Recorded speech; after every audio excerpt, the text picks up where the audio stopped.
No, I can't do it. I can't do it. All right. Welcome, guys, to episode number 1 of the Weekly 415 podcast. I'm your host, Reed Ingdart, with my main man, Sam Lucille News. Sam, what's up, man? Oh, Reed, it is good to be here. I know we tried to do this before. We were having some technical problems, but we've got it all cleared out. We figured And it we out. also have a lot more stuff to talk about today. So I'm really excited to be True here. that. All righty. So you want to just kind of tell everyone who might not know kind of what your deal is, what you're doing, who you are, what you're. Yeah, so I run Lucille News, the Instagram page. It's my only platform. Started it in 2019 just as a guy wanting to be more in depth with how he takes in San Francisco Giants news. They're my favorite team of all time. Always have been, always will be. So it started as just a fan page of me wanting to have fun, and over the last 6 years, it's grown into something I've never could have imagined. Over, I think, 11,000 followers, which is out of this world. So it's just been a ton of fun just being able to talk about my favorite team and to grow a fan base like that. So the fact that you're having me on here is really cool. Yeah, I mean, figured I'd go all out for episode 1, get the man on here. So, and yeah, it's kind of funny story of how we met too. Just we were sitting in sophomore, junior year Spanish class, and another buddy of mine we're just looking at Instagram, and I think you just peek over his shoulder and it's your Instagram, and you're like, these are the fellas. I know. I was just excited to meet another Giants fan, and I was like, wait, I made that graphic. Wait a minute. But Yeah. And we've just been boys ever since. So it's a small world and very good friendship, both doing this and when we hit the golf course later. Oh God, yeah.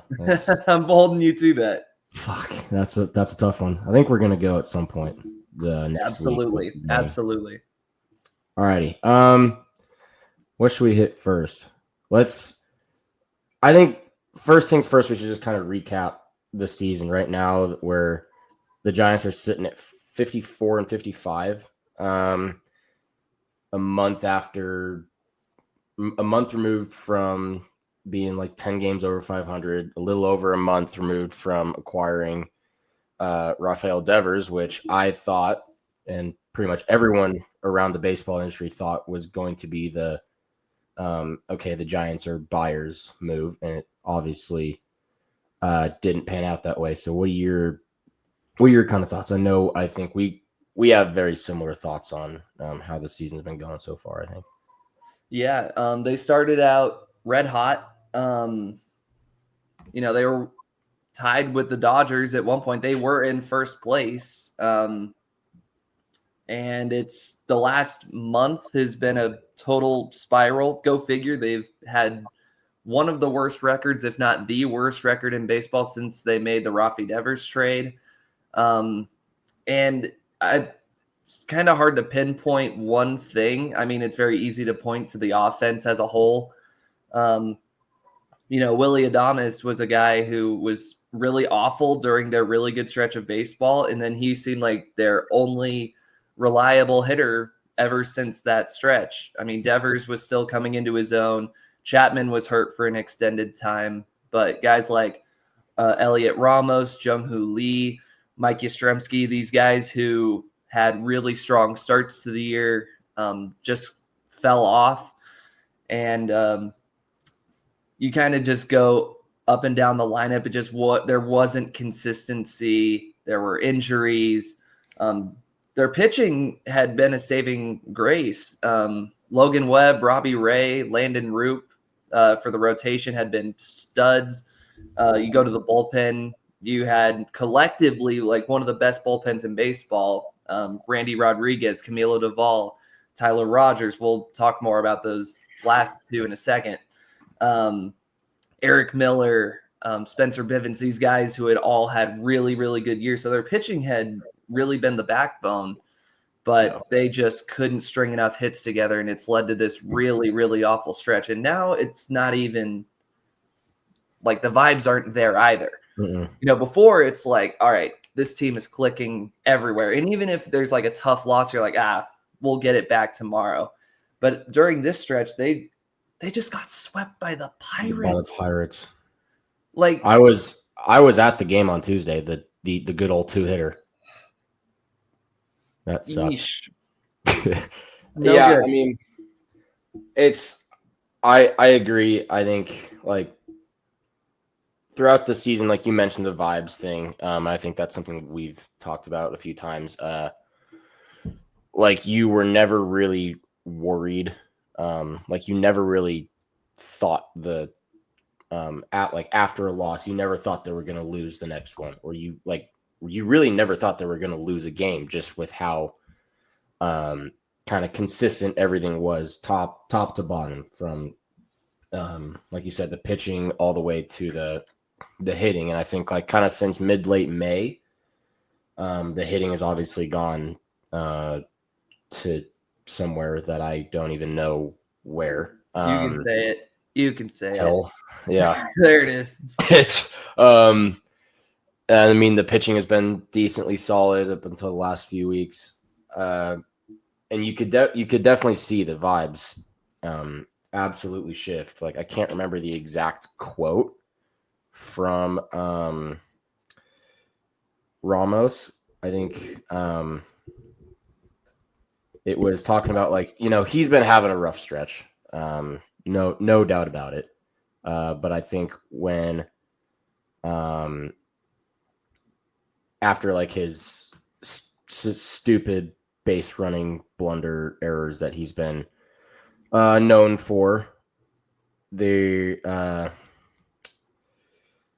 Melvin was kind of asking him like, "Yo, do you want a day off?" And he was like, "No, what the hell, dude? Like, I don't play. I'm not on the team to have a day off because I like made a mistake." And you kind of you heard it from Willie, you heard it from Chapman. They're just like, this team is not, like, the vibes are not there. We're not clicking like we were in the beginning half. I mean, 6 straight L's, 3 of which being to the Pirates at your home, like at your house. Like there's no way you can have good vibes from that. And I think, I'm not really sure what to think. I mean, it's literally just, I mean, kind of more of the quotes, because they traded Tyler Rogers in that third game of that sweep, and there were a lot of reactions from the guys where they were like, "Yeah, we haven't given Posey a whole lot of reason to go out and buy." Yeah. Which we'll talk about it in a second. The Giants just full blown sold. They didn't add anyone. They only subtracted. Which, if we were having this conversation a month ago, I think both of us would have said, "You are crazy if you think the Giants are going to sell." Yeah, and that just goes to show how off the rails this has gone for this team. And I think with what happened yesterday, and if we should probably include Wednesday as well, Wednesday and Thursday this week, they're looking at 2026. I think 2025 is, I mean, not to say it's in the books, but like, you don't make those moves. We're in the ending chapter. We're in the index of the book. Yeah. I mean, I don't want to keep beating a dead horse.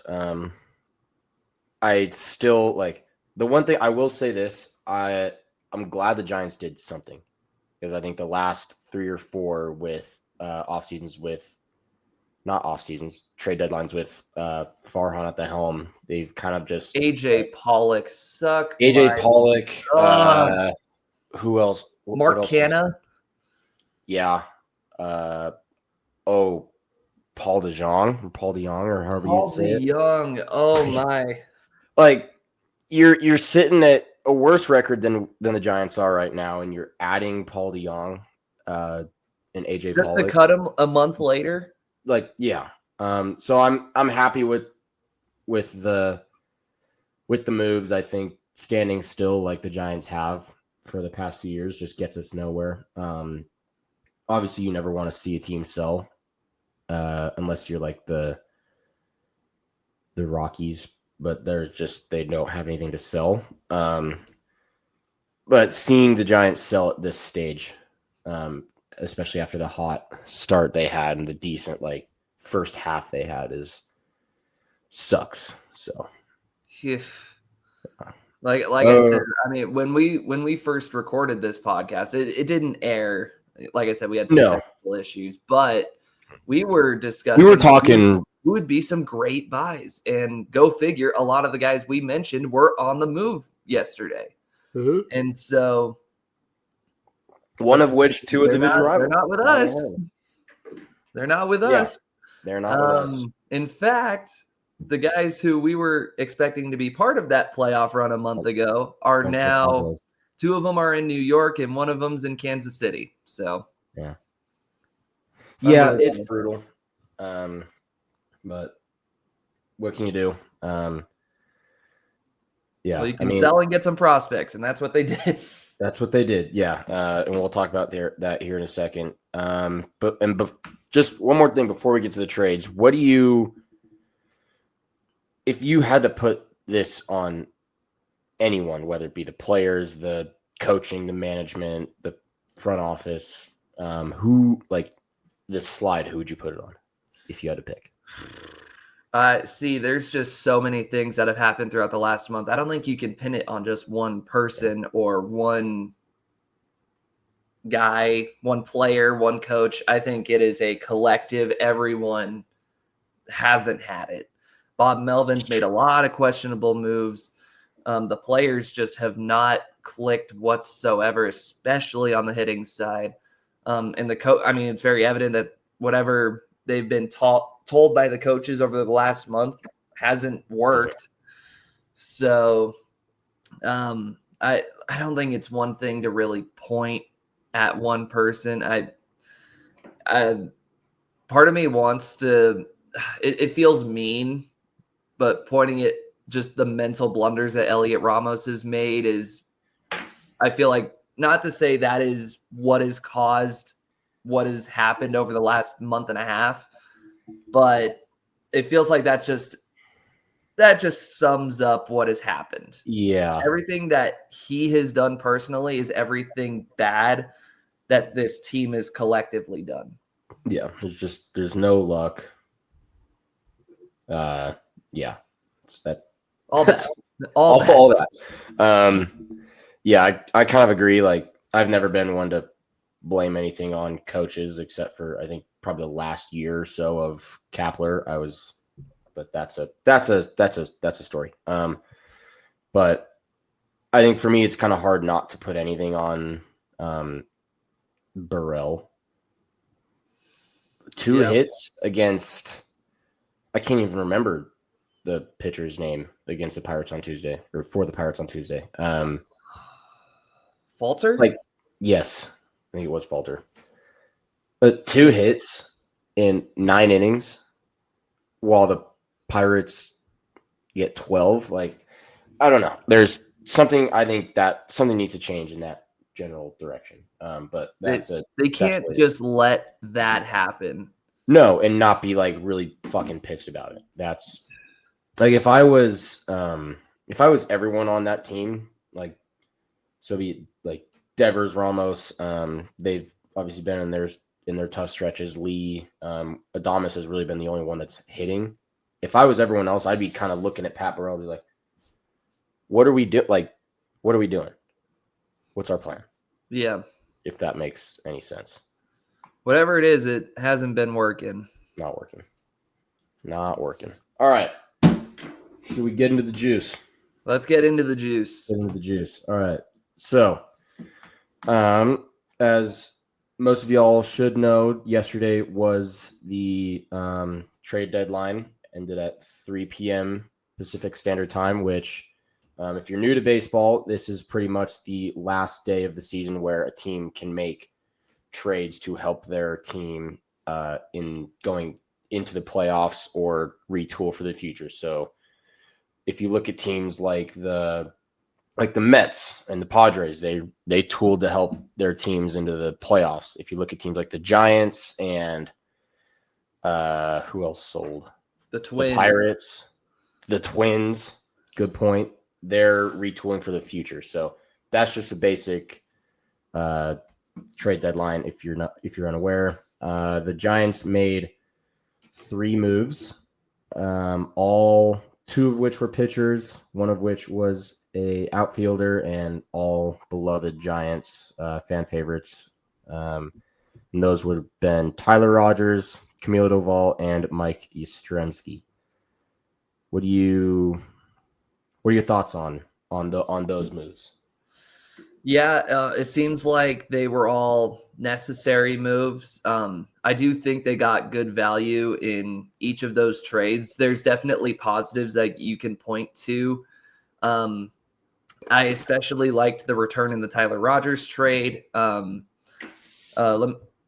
Let me actually pull up exactly who they got. It was, keep in mind, for a rental reliever and also a guy who is their 8th inning guy, not even their closer. Jose Budo, insane return. Yeah, Jose Budo, who is going to be joining the bullpen, kind of taking over Rogers' spot, I think tonight. And go figure, they're playing the Mets after they made this trade. And then Blake Tidwell and Drew Gilbert, they've already been sent down to AAA. But those are 3 guys who can very well factor into this major league team this season. I don't know if any of them are going to be, sort of like the huge standout guy that you're like, oh, this is the next Fernando Tatis Jr., where we, get a rental guy back and they're going to be the next huge thing. But these are 3 guys who I think are going to be very solid pieces for the future. Mm-hmm. I really like Blake Tidwell. I think he's done really well in AAA for the Mets this year. And for a team that is kind of lacked starting pitching depth, especially lately, with the injury to Landon Roop and then Hayden Birdsong just being in a huge funk. That's kind of a guy who has made his MLB debut this year, and you're like, this is a guy who could make some starts for you down the stretch. And if he looks good, then maybe he factors into the rotation either late this year or next year. And you know who that happened with last year? Landon Roop. True. How's that worked out for him? Pretty damn good. I really like the return for Rogers. Yeah, I think I wrote yesterday I lost it. Where'd it go? Oh, Tidwell and Gilbert respectively are right now the number 12 and 13 ranked prospects for the Giants organization after their arrival. So that's, that and a major league ready starter, not starter, but pitcher who's playing tonight. Like, that's a pretty damn good haul for Tyler Rogers. It sucks to see him go, but for a return like that, it's kind of like, well, even if the Giants didn't want to trade Rogers, that's the kind of package where you can't say no. No. And so at worst, you have a ton of upside. And for a guy who odds are you're not going to bring back at the end of the season, like I said, a rental reliever, and that's the kind of return you got. I would have expected that kind of return for Camilo Doval, who is under contract for, I think, 2 seasons after this year.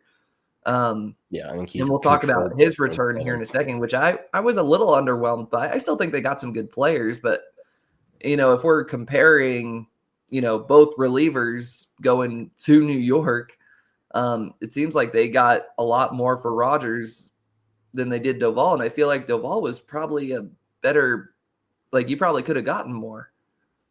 Yeah, I think so. I think the only thing, again, we'll talk about all the Doval stuff in a second, but I think just the lack of real command, kind of held back the package for Doval, especially in those later innings where you're seeing him walk 2 guys and then give up the game-winning double.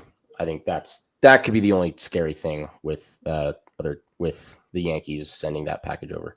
Anyways, yeah, I agree. I love I really like the return for Rogers. I think like I already watch out. Hey Like now. I already like I said, having a major league ready reliever to pretty much just take over the role of Tyler Rogers.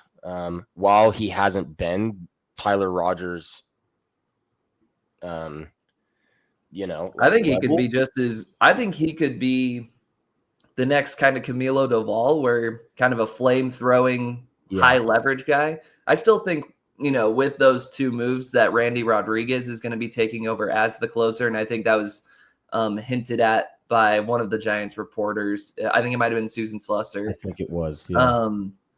Where it would be either Rodriguez or Ryan Walker. I love Ryan Walker to death, but he just hasn't had it for me to feel comfortable with him as the closer, where Rodriguez has been nails. Mm-hmm. So that's what I'd like to see. But, if Rodriguez has the ninth, then 7th and 8th inning are opened up. And I really think Jose Budo could take over that role. And we're also seeing there's other guys who are going to get, those more late inning looks. I know Eric Miller is hurt right now, but he's had a really good season. If Ryan Walker can get back to his 2023-2024 form, like that's another guy who is just awesome to have late in games. Go figure, the two lefties who they got to replace Miller when he got hurt, which is Joey Lucchesi and Matt Gage. They've both been awesome. Studs. I really like Lucchesi's game. So those are like, they have options. It's just how do they want to use them? Yeah. And so I like, it's not as good.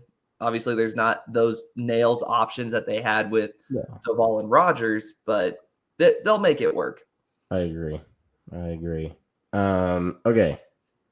Next trade was Doval, right? The Doval's trade was second. So let me just pull it up real quick. It was Camilo Doval to the Yankees for Jesus Rodriguez, Parks Harbor, Tristan Vreeling, and Carlos De La Rosa, who I believe was already sent to the DSL, correct? That is correct. Okay. So like I'm not familiar with any of these guys. I've done a little bit of research on them. But I kind of agree with you. I think the trade was a little bit, or the return package was a little bit underwhelming. Especially seeing like all the Yankees fans saying, "Oh shit, we fleeced them." I don't think so. Which is funny because I feel like we had the same reaction when we traded Rogers, where we were like, "We fleeced the Mets." Yeah. But let's talk about the guys who they got. Jesus Rodriguez, which actually wasn't the highest rated prospect in this trade. It was actually Tristan Vreeling or Vreeling. Vreeling, yeah. I think we'll go with Vreeling. But Jesus Rodriguez, as a 23-year-old catching prospect who's had a really, really solid year in AAA, the Giants have made Buster Posey's made a lot of catching moves this year. I mean, they have a bunch of guys in AAA. I mean, Buster Posey, the best catcher in Giants history, is trying to find, the solution at catcher. I mean, Patrick Bailey, you can talk about how awesome he is as a defender, but when your OPS starts with a 5, like there's you can't be a major league ball player and have an OPS that starts with a 5. You can only be so good as a catcher before you're like, all right, how long can we go with an automatic out at the bottom of our lineup every single day? But they've made a ton of moves at the catcher spot trying to build up this depth. In the offseason, they added Sam Huff, Max Stassi. Throughout the season, Logan Porter, Austin Barnes, the guy who has spent decade, Forgot about the you Austin know, Barnes over move. a decade with the Dodgers. They brought him in. They've called up Zach Morgan, and now they've traded for Jesus Rodriguez. And this is a guy who could legitimately challenge Patrick Bailey. Obviously the glove is not nearly as good as Bailey's, but this guy No, is hit in AAA, and this guy is on the 40 man. This guy is going to get a shot. yeah, And so that's a guy who I was really excited to get because, like I said, not to slight Patrick Bailey, because he is the best defense first catcher in baseball. But like I said, when you're hitting as little as he is, you can only put up with it for so long before you're like, okay, where else can we go? And I think Rodriguez could legitimately challenge him as a future catcher option. yeah. I The other mean, guys. Oh, sorry. Go on. I was just saying. Looking at his stats right now, in AAA for 2025. I mean, he's got a 317 batting average, 430 slugging, 839 OPS, 5 doinks, 41 RBIs. I mean, this guy, 46 walks. I think at some point you've got to put the glove aside, like you were saying. It sucks to have to really need to move on from or give Bailey a rest, but if you can't hit, what's the point, really? And even I think his defense this season, it's still great, but it's not like an automatic throw out every time, which is what we've really seen. So I think a And he break was would be also good hitting for him. more during the last couple of years. So it made it easier. So even like his first 2 years, 2023, 2024, he started really good and then kind of fell off towards the later months. But it's, at least for me, that I was looking at that, I was like, you know what? We're okay with that, because like the season stats are not great, but his defense was that good where it makes up for it. His offense was never at that point this year. And so, It's I not even mean, close. the whole season, this guy's walking up and we're like we were almost surprised when he got a hit or drew a walk or I'm whatever it may shocked. be. I'm shocked every time still. I can't lie. And quite simply, if this is a team that has struggled on offense, how often can you keep trotting a guy out there for that sort of thing? Where if you get a guy like Jesus Rodriguez who has shown that he can swing it. He's done it throughout his career too. It's not like this is, a one-year wonder. No, he's been a No. very solid hitter throughout his minor league career. And also only 23 years old. This is a guy who is going to stick around. So I think you got a really good piece there. And then you had 3 other pitchers. Tristan Vrayling, Parks Harbor, 2 other pitchers and another hitter. Parks Harbor is just an awesome name. Let's just so start there. sweet. That is a baseball player's name. And if you've seen his stats, Parks Harbor can swing it a little bit. That guy, Yeah. Corner infielder, third base, first base. He's only in, I think they sent him He's to in, High A Eugene. So yes, he's on the high A right now. So he's got some room to grow, but from what we've seen, I think he was an unranked prospect with the Yankees, but I mean, the way he's hit, no reason to not give him a shot. He'll work his way up, hopefully sooner rather than later. He's I think he's 23, which is He's 23. a little older for being that low in the minors, but he'll work Yeah. his way up. Carlos De La Rosa is another guy I'm really excited by.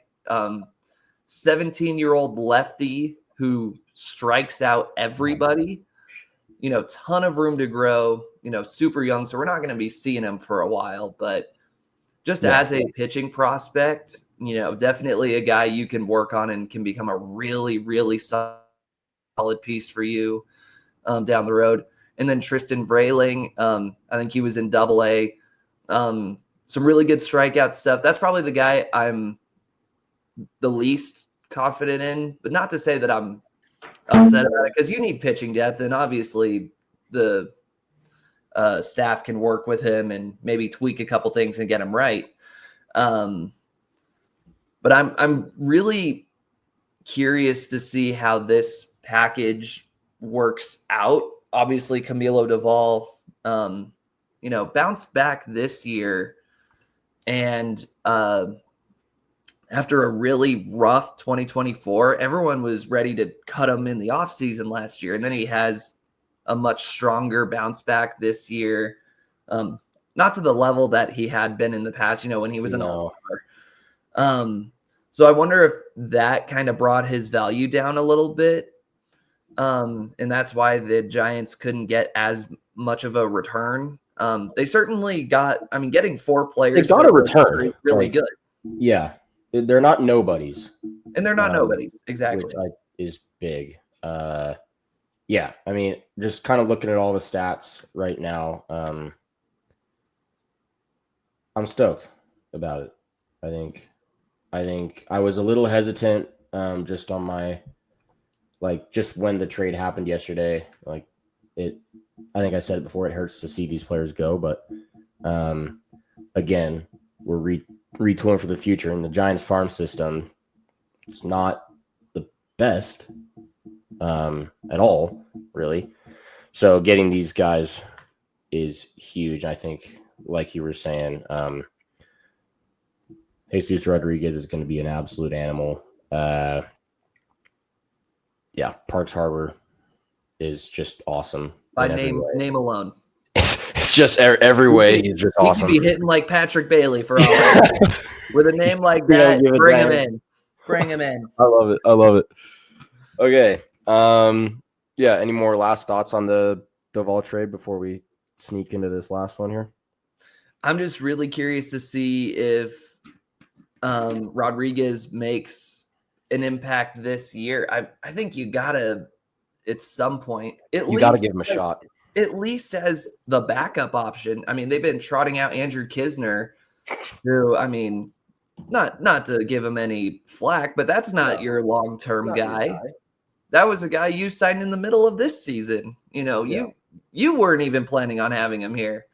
No. So I think at the very least, you get both Bailey and Rodriguez to maybe share time and maybe have Rodriguez work with Bailey a little bit. I think that can create a really interesting catcher battle, which I think will come to fruition as this season goes on, and especially heading into next year. I want to make it very clear, I don't think Bailey should be cut. I think there is still there is still huge value in what he brings defensively. And I've also gone to bat for him all throughout this year, saying that his defense is worth the lackluster offense. I've kind of weaned on it a little bit. Yeah, I think at some point you've got to think okay, well, his defense is great. Gold Glover, obviously, there's no one like him in the league. But like you said, if it's an automatic out every third inning, it works when the rest of the lineup is doing good. When the rest of the lineup is hitting, then you can be like, okay, these couple guys at the bottom of the lineup who will bring us really, really good defense. But when everyone is struggling, then everything gets pointed out. And when you look at the totality of guys who have had, rough seasons at the plate, Patrick Bailey's been arguably their worst guy. Yeah. So, I don't think that's without a doubt. I mean, what's his batting average right now? Starts with a 1. It is in the. I thought. Oh no! Get lit. It's 205. It's 205. My apologies. 205. 2 homers. 28 RBIs. A whopping 53 hits. I do not know game. This guy, Lucille News, doesn't know ball. Confirmed. Don't know ball. Sources confirm. All right. Last move. Fan favorite. One of my favorite Giants in the last few years. Hurts my heart the most. This hurt a lot.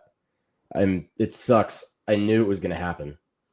but I was honestly shocked by it. I didn't know if they would actually do it. It was in my head. I was like, if they're trading rentals, Mike Yastrzemski's out at the end of this year. I wonder if they'll actually make a move.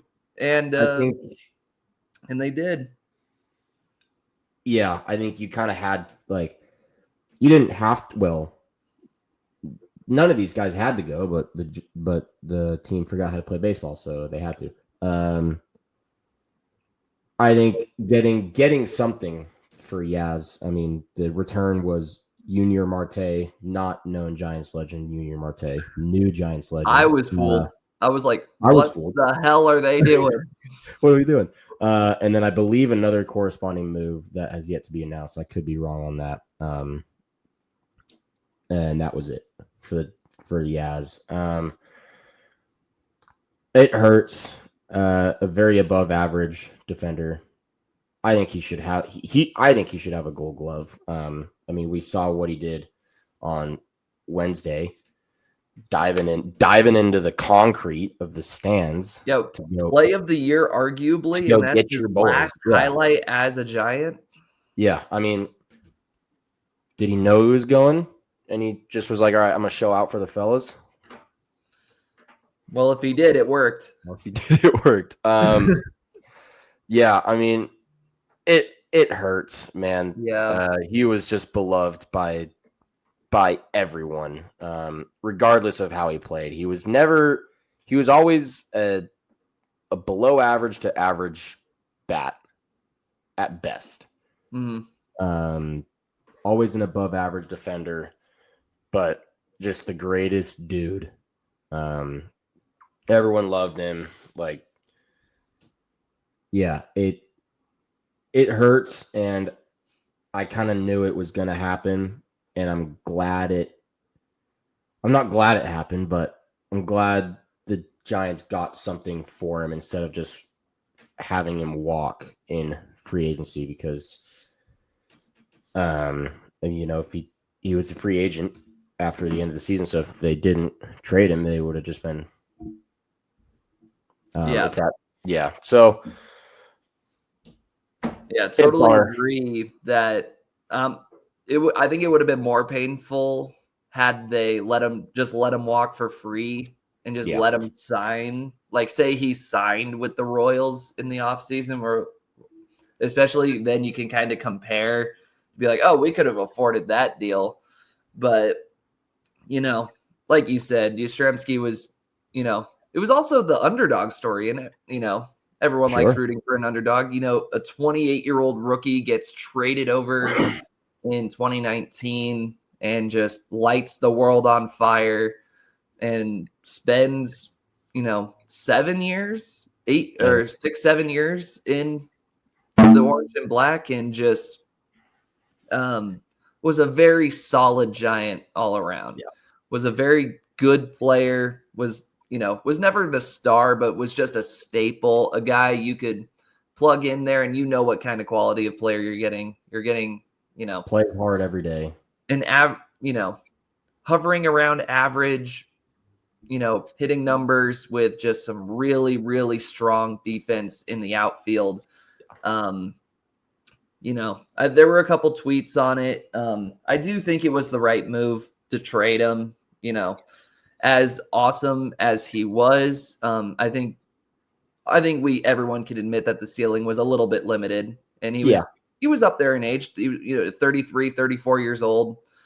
And I think the Giants had a bunch of guys a bunch of outfield guys in AAA who they're willing to try out. And if you can land a guy who they did in Junior Marte, who had some really solid numbers in the minor leagues, and now you can kind of open the door for guys to get some right field reps. I think the plan that I saw was that they're going to be calling up Grant McCray, and I think he was scratched yesterday. He was scratched. I think he's joining the team in New York, and he'll be platooning with Luis Matos.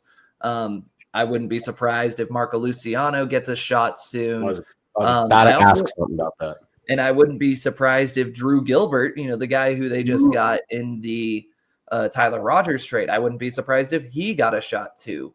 So I think now kind of the rest of the season, right field is going to be kind of an audition spot, which opens up by trading Mike Yastrzemski. And, as much as we love Yastrzemski, I think there's a lot of guys who you have who can reach a higher ceiling than Yastrzemski could.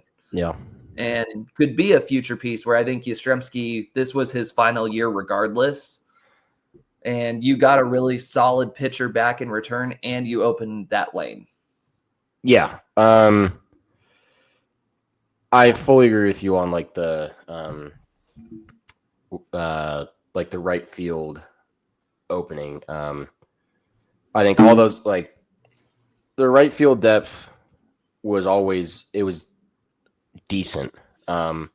With a lot of the guys not getting great runs at it, just because of Mike Yastrzemski and his it's tough to take a glove like that. It's similar to Patrick Bailey. It's tough to take a glove like that out of the field, even though I can excuse the bat a little bit more because he's actually averaging not. He would also run into a few. Yeah, you could at least plug his bat in and him be a solid contributor. Yeah. So I really like we said, it sucks to see him go. He was one of my favorites for a long time, still is. But I think the return of not the return of Junior Marte, but getting a Junior Marte in return, just looking at his stats right now, has been very, very solid. So yeah, I think it's fine. It just hurts my soul. And did you see his Instagram yesterday night? It took a lot for me to not. I was laying in my bed. I felt a single tear run down my cheek. I can't lie. It was tough. It was a tough read. Yeah, it's never easy when a fan favorite, is not a part of the team anymore and has been here for years and years and years. I don't think anyone has a bad thing to say about him. Whether it as a player, as a person, I mean, he was just awesome. Man. So he will be missed. I know, I think I speak for both of us when we say we wish him nothing but the best in Kansas City. Absolutely. I hope the Royals win it all for his sake. And I hope they beat the Dodgers too. That would feel extra special. Imagine. But yeah, tough to see him go, but I think this was a necessary move. I think it was the right move. Yeah, so those are the three moves the Giants made. I know they were maybe fielding some calls on a Justin Verlander. I heard rumors of Flores being on the block. And then I also heard rumors of Robbie Ray being on the block, which I immediately dismissed and said, that's complete garbage. Please don't ever come up on my timeline again. So I'm kind of like with the Ray move, what I kind of thought is okay, they're not going I feel like they're chalking up the year, right? They're very close to waving the towel. And you never know. I think the Giants, they still have a good team, right? They still have a fantastic team. I feel like this trade deadline kind of should spark some fire under the team. Be like, okay, this is horseshit. We should never have been in this position. Let's go. Let's play some ball, and then maybe they can sneak into the playoffs after selling, which I think would be awesome. Is it likely? I don't know. But I think the moves they made said, all right, let's go for next year as a contender. Mm-hmm. So I like the fact that they kept Ray as, he's having another Cy Young caliber year behind Logan Webb. So I like where they're going. It sucks to obviously I think I've said it at least 40 times in this episode. It sucks to see those guys go. Yeah. But I think the team is going to be in a good spot for next year and hopefully the end of this season. But they'll be in a good spot for next year. For this year, it's kind of hard for me to wrap my head around the fact that, I know a couple people have said like, oh, they'll still be in it. I mean, you traded your 8th and 9th inning guys. Yeah. How are you going to lock down games? That was kind of a luxury with the bullpen they've had, is that their best guy this year and all-star Randy Rodriguez was used in like the 6th and 7th inning is kind of like your specialist. And then you could turn it to Doval and Rogers to kind of close out the game. You don't have that luxury anymore. No. So it's kind of hard. Those were the moves that I was like, it might be over. It's going to be a little harder to pull those together. Could they pull it together? Absolutely. Jose Budo could be better than both of those guys. Sure. Maybe they could call up a guy from AAA who I'm just not clued into, who is going to be just as good, if not better than those two. So not to say it's not possible. But they also, like I said, they didn't add either. No. So maybe if the additions of, we were talking Grant McCray a second ago, maybe he is just an awesome spark plug, and maybe this team does go on a run. But I think really what these moves signify is we're looking at next year. And I think they brought in pieces who are going to be factoring into that team for next year to really make a better push. We were talking extensively about Jesus Rodriguez being part of the catcher battle. Drew Gilbert will be part of that right field battle. I think Blake Tidwell is going to be a guy who can become a rotation piece.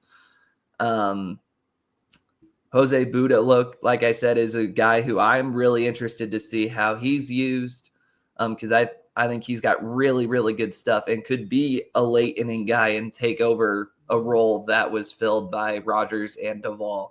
So it'll be interesting to see how pieces fall into place. I'm not sure what that, if it's too late for it to all come together in 2025. But as far as 2026, I mean, you kept your offense besides Mike Yastrzemski, who I think was more of a glue. He was gone either way. And I don't think they were going to bring him back anyway. And in return, you got a really solid pitching prospect who is, I don't remember where they ranked him on Pipeline. I know he was part of their top 30 now. In the full MLB pipeline? Not the full, it's the Giants pipeline, the Giants top 30. But you still got your main group of guys. You got Devers, you got Chapman, you got Adames, you got Ramos, you got Lee. If Casey Schmidt gets things turned around, maybe catcher gets worked out. We're also probably going to see Bryce Eldridge. We haven't mentioned him at all today. No. Do you think he comes up this year? I could see it. If this year is all about setting up next year, which kind of is what these moves signal, why wouldn't you just give Eldridge a try? Even if he struggles, you're like, hey, here's a taste of it. Even if you don't do well, then you've at least know what you're getting into for next year. Mm-hmm. And then we're off and running. Yeah, I agree. He's 20. Junior Marte is 25th in the pipeline. Carlos De La Rosa, which I think we talked about a little bit, is 24th. So, and then where were Tidwell was 12th, Gilbert was 13th, and then Rodriguez was like 16th. Is that right? Yeah. I know ball. No. Ball knower. He's back. I mean, just the future. I think our farm system got a lot better. Just looking at it, like we've got some names. I mean, Reggie Crawford's in AAA currently. I'm not sure what his shtick is. He's slated to come up next year. He's been hurt most of the. I mean, he would have made his debut. I think a while. He would have been in this bullpen Yeah. a while ago, but he's been dealing with some injuries. So Right. I think if he's healthy next year, we're going to see Reggie Crawford in the bullpen, which will be really fun. That'll be fun. And then, yeah, I mean, Bryce Eldridge, we saw Wisenhunt a few days ago. Haven't mentioned I him. like it. Having I like him it a lot. getting called up is very exciting. It's massive.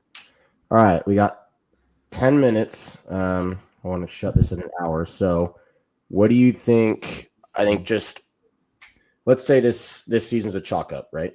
It's over. We're maybe there's a chance we can hunt for the lot. They can hunt for the last wild card spot, but it's very unlikely. What's the biggest thing in the offseason? Because I know we mentioned right field in our previous attempt in this for the trade deadline, like a Ryan O'Hearn, who is now in San Diego, a Ramon Laureano, who is also now in San Diego. So what do you think? What's our plan?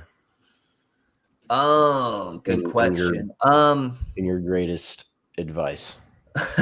Certainly not greatest, but I'll give it my best shot. Well, I'm curious to see, kind of, I was mentioning earlier right field. I think they're going to be mainly the last 2 months of the year are going to be kind of trials for their young guys. We cycled through, Luis Matos, Grant McRae, Drew Gilbert, Marco Luciano. I think they're going to try all these guys out. And yeah, I think if one of those guys shows that they got something, I think it would be silly not to roll with that. Uh-huh. But if you try out all these guys and all of them are not really showing signs of being that dude, then I think right field becomes an option. I don't think you can ever have enough starting pitching. Logan Webb, Landon Root, Robbie Ray, Carson Wisenhunt. I think that's kind of all you have at the moment. So maybe kind of similar to right field. I think they'll probably try out a couple pitchers too. I've been talking about Blake Tidwell this whole time. I really like him as a prospect. Another guy who I actually think might get called up today. I think it was. I think he got scratched yesterday. Kaiwei Tang has had a very surprisingly good season in AAA this year. Go check his stats. Yeah, I was just not allowing a lot of hits, striking out the world. Obviously his, he had a very small cup of coffee in 2024, but his stats are like surprisingly good. Especially, ERA is going to be what it is. Just because of the league that they play in the stadium they play in. Just watch any A's home game to know that is what Kaiwei Tang is pitching in on a regular basis. And he's put up really, really solid numbers. So I think that's a guy they're going to give a shot to as soon as, tomorrow. So, yeah. I think they'll give up 3 homers. And he's already, quietly had a really, really good season. There is a fly going right around me. I'm trying to talk about baseball here. Get his ass. But yeah, I think, like I said, you can never have enough starting pitching. I think right field, you're going to see what you have this year. And if it doesn't work out, then I think you'll explore that market a little more. Second base could also be a spot. Tyler Fitzgerald just never really had it this year. Casey Schmidt was red hot for about a month, and he's cooled off a little bit. Rafi Devers and Bryce Eldridge will kind of handle first base for the foreseeable future. So I don't know if they're really going to look for another first base DH type. We've been talking about it. I think the catcher battle between Bailey and Rodriguez will be really interesting to follow. And then maybe they do, look to beef up the bullpen. They're going to be hurting a little bit by not having Rogers and Doval. So maybe they look for another late inning guy to help them out a little bit. you can point to one thing throughout the roster and be like, there are ways to help us out if we do A, B, and C. Yeah. Something that I've been, what's our time? All right, we got 5 minutes. That I've been kind of toying with. I don't think it'll happen, but if our first base is fine with Devers, which weird, why not try and throw Eldridge in the outfield again? Because that's where he started, if I'm not mistaken, correct? I don't know if that's where he started, but I feel like that it's such an obvious fit. Yeah. And that's also, he's a pretty athletic dude. Very You athletic. could put him in one of the spots. Well, maybe not center, but No. I think they would. I wouldn't be surprised if they gave him a shot too, because Devers is here for 8 years. You got to figure out a way for them to coexist. So it's a good problem to have. Yeah, I agree. And I'm just kind of looking at the relief pitcher market right now. We got the 2 names that top the list, I think, for next year are Edwin Diaz and Devin Williams, with Ryan Helsley in there as well. There's options for that. Starting pitching is really good. Yeah, I think there's options in free agency if they can't find something in-house, which I think, we've seen what Buster's about. He's going to want to go get a name. Absolutely. So I wouldn't be shocked if he goes and gets a second baseman or an outfielder, depending on second basemans are not great, actually. Luis Ariz. That might be fun. Ozzy Albies, Gleyber Torres. Yeah. Oh, dude, name Tyro Estrada. Holy shit. Go get Tyro. Come back. All right. Shit. I think that's all I've got. You got anything else that you want to That's mention? it. Other than it's just been an absolute pleasure. It's always good to talk shop with my boy. Love it. And, wish it could be under a little better circumstances, but, yeah, talking shop, never going to turn it down. No, I agree. All right, man. I appreciate you coming on. Hopefully this is out in a somewhat reasonable amount of time. But if it's not, then that's fine. Today. Get it out today. I might try, actually. We'll see. All righty, man. I appreciate it. Thanks for coming on. Thanks for everyone for listening to the first episode of this. Let me know what you think, what I can change, what needs to happen. It's been a lot of Giants content recently, just because we're in this season. But training camp for the Niners has just started a few weeks ago, so I'll throw out a few of those. Warriors are close. I know you're not a Warriors fan, but we don't have to talk about that. But yeah, be looking forward to a lot of great content. I'm super stoked to get this thing going. Again, thank you, Sam. Appreciate it. You got to play the outro music. Oh shit, you're right. Where is it? Yeah. Alrighty. Peace out, guys.